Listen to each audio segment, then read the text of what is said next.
Assalamualaikum warahmatullahi wabarakatuh. Perkenalkan, nama saya Ahmad Armas Kaumi. Saya merupakan salah satu mahasiswa dari Telkom University Prodi Ilmu Komunikasi. Saya berasal dari kelas KM 4601 dengan NIM 15022230111. Pada kesempatan kali ini saya akan menjelaskan kepada teman-teman sekalian apa itu toxic relationship dari sudut pandang fenomenologi. Nah, tapi sebelum masuk pada pembahasan, jadi saya akan ngebedah apa-apa saja yang bakal saya bahas terlebih dahulu.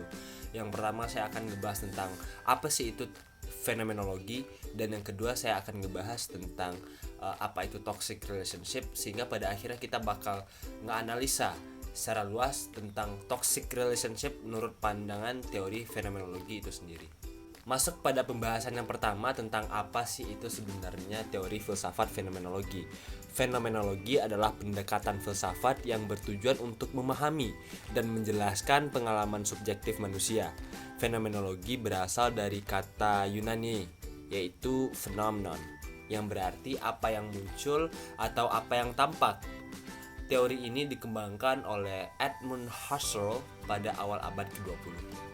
Pendekatan fenomenologi ini menekankan pentingnya pengamatan langsung terhadap fenomena dan pengalaman manusia, serta menekankan peran kesadaran subjektif yang dalam memahami dunia gitu. Bisa dibilang teori ini berfokus pada pengalaman individu yang unik dan bagaimana pengalaman tersebut membentuk persepsi dan pemahaman mereka tentang dunia. Fenomenologi ini memiliki beragam aplikasi dalam bidang-bidang seperti psikologi, sosiologi, antropologi, dan juga estetika. Pendekatan ini telah memberikan kontribusi penting dalam pemahaman tentang pengalaman manusia, subjektivitas, dan cara manusia berinteraksi dengan dunia di sekitarnya. Nah, terus kita masuk juga kepada pembahasan apa sih itu sebenarnya toxic relationship. Toxic relationship itu sendiri merujuk pada hubungan antara dua individu di mana ada pola perilaku yang merugikan, tidak sehat, dan merusak salah satu atau kedua pihak yang terlibat. Dalam toxic relationship ada ketidakseimbangan kekuasaan, ketidakadilan, dan adanya bentuk penyalahgunaan baik itu secara emosional, fisik, dan juga psikologis. Lalu kita masuk nih ke dalam analisis toxic relationship dari sudut pandang fenomenologi itu sendiri.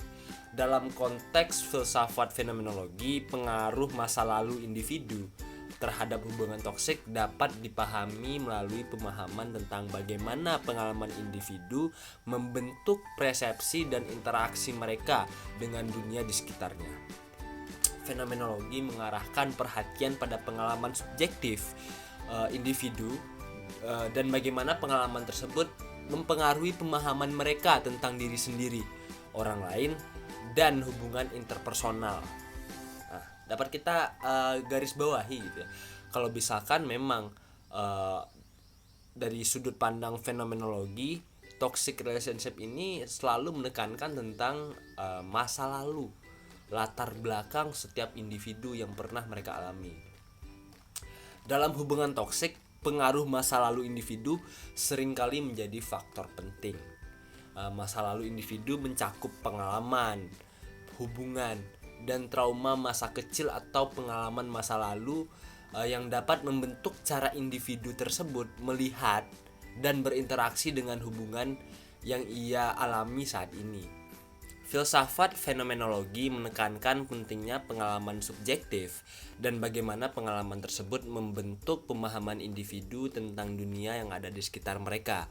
Pengalaman masa lalu individu, terutama pengalaman traumatis, dapat mempengaruhi persepsi dan interpretasi mereka tentang hubungan yang mereka alami saat ini. Misalnya individu yang pernah mengalami penyalahgunaan fisik atau emosional dalam hubungan masa lalu mungkin mengembangkan pola pikir atau kepercayaan yang mengarah pada terjadinya hubungan toksik. Seperti yang saya sudah ucapkan tadi, bahwa masa lalu individu dapat berperan penting dalam membentuk hubungan toksik karena pengalaman dan pola hubungan masa lalu dapat mempengaruhi cara individu melihat, berinteraksi, dan membangun hubungan yang ia alami saat ini. Ada beberapa faktor yang dapat menjelaskan mengapa masa lalu tersebut membentuk hubungan toksik. Yang pertama, pola hubungan yang terbentuk.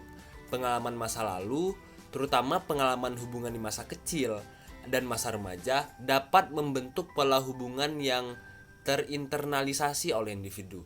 Jika seseorang tumbuh dalam lingkungan yang tidak sehat, seperti keluarga dengan kekerasan, penyalahgunaan, atau ketidakstabilan emosional, individu tersebut mungkin belajar bahwa pola tersebut adalah suatu pola yang normal, atau bahwa mereka pantas mendapatkan perlakuan yang tidak sehat. Pola ini kemudian dapat terbawa ke dalam hubungan masa dewasa, mengulang dinamika yang merugikan dan toksik itu tadi. Terus juga ada pengaruh traumatize yang kedua. Pengalaman masa lalu yang traumatis seperti penyalahgunaan fisik, seksual, atau emosional dapat menciptakan luka atau scratch. Trauma ini dapat mengganggu kesehatan mental dan emosional individu, mengubah cara mereka berinteraksi dengan orang lain, dan bahkan mengubah persepsi mereka tentang diri sendiri. Individu yang mengalami trauma seringkali memiliki kesulitan dalam membangun hubungan yang sehat, rentan terhadap pola penyalahgunaan, dan mungkin menarik diri ke dalam hubungan yang toksik sebelum membentuk kenormalan atau keamanan yang dikenal. 3. Pengaruh lingkungan sosial. Lingkungan sosial dan budaya di mana individu dibesarkan juga dapat mempengaruhi pemahaman mereka tentang hubungan. Misalnya, jika seseorang tumbuh dalam lingkungan di mana hubungan yang konflik dan penyalahgunaan dianggap sebagai suatu pola yang biasa atau diabaikan, mereka mungkin cenderung mengulang pola-pola tersebut dalam hubungan mereka sendiri.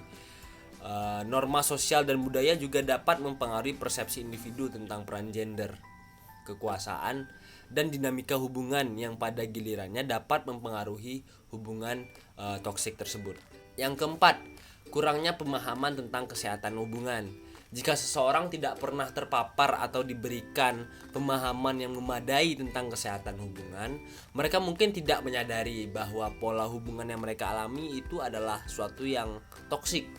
Kurangnya pengetahuan tentang batas sehat, komunikasi yang efektif, dan kebutuhan emosional dalam hubungan dapat menyebabkan individu tetap berada dalam hubungan yang merusak dirinya tersebut, atau yang biasa kita bilang sebagai toxic relationship ini, karena mereka tidak tahu bahwa ada alternatif yang lebih baik untuk keluar dari jalan masalah tersebut, yaitu toxic relationship itu tadi. Nah, mungkin sekian dulu dari aku, Ahmad Armas Kaumi.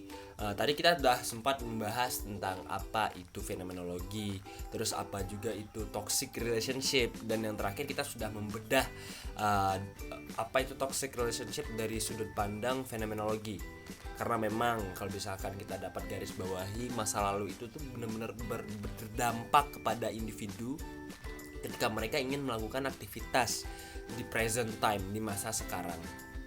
Nah, mungkin terakhir dari aku, tetap yakinkan dengan iman, usahakan dengan ilmu, sampaikan dengan amal. Beriman, berilmu, beramal, yakin, usaha sampai. Assalamualaikum warahmatullahi wabarakatuh.